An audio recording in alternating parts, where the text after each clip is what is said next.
मुंबईचा श्रीमंत भिकारी भरत जैन यांची कहाणी।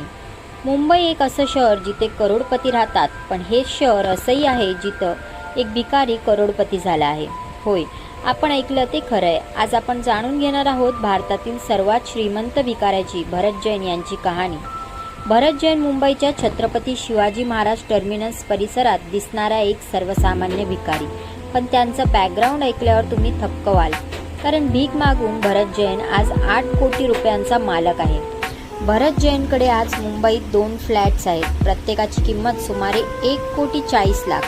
ठाण्यात त्यांचं स्वतःचं दुकान आहे जे भाड्याने दिलं आहे, त्यातून महिन्याला 30,000 रुपये उत्पन्न मिळतं। याशिवाय दुसरं दुकान त्यांचं कुटुंब स्टेशनरीचा व्यवसाय करून चालवतं। भरत जैनची मुलं नामांकित खाजगी शाळेत शिक्षण घेत आहेत। भरत जैन दिवसाला सरासरी 2 ते 2,500 रुपये कमावतो, म्हणजे महिन्याला जवळपास 75,000 रुपये।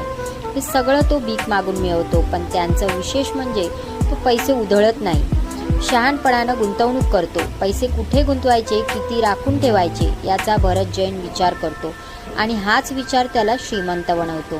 त्यानं दानधर्म, सहानुभूती आणि लोकांच्या मानसिकतेचा योग्य वापर करून भीक मागणं एक प्रकारचा व्यवसाय केलाय। ही कहाणी आपल्याला एक प्रश्न विचारते, भीक मागणं खरंच गरज आहे की व्यवसाय झालाय? भरत जैनसारखे लोक याला नफ्याच्या डोळ्यांनी पाहतात आणि त्यातून कोट्यावधींची संपत्ती उभी करतात।